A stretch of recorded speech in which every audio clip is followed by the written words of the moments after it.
বেলাল ইবনে রাবাহ রাদিয়াল্লাহু তাআলা আনহু ছিলেন ইসলামের প্রথম মুয়াজ্জিন এবং নবী করিম সাল্লাল্লাহু তাআলা আলাইহি ওয়াসাল্লামের প্রিয় সাহাবী। তিনি একজন পূর্ব আফ্রিকান দাস ছিলেন, যিনি ইসলামের জন্য অসীম কষ্ট সহ্য করেছেন।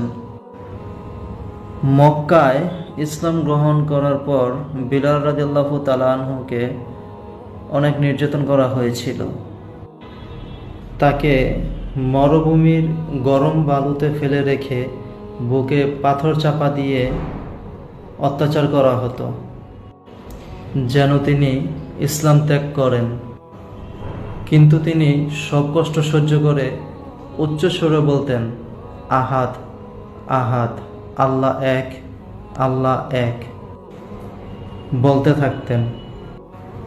তার এই দৃঢ়তা এবং আনুগত্য ইসলামের ইতিহাসে এক মহৎ উদাহরণ হিসেবে থেকে গেছে।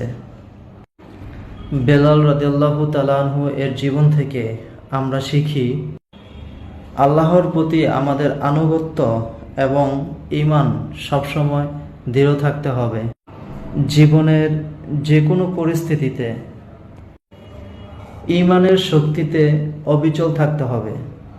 ধন্যবাদ। আসসালামু আলাইকুম।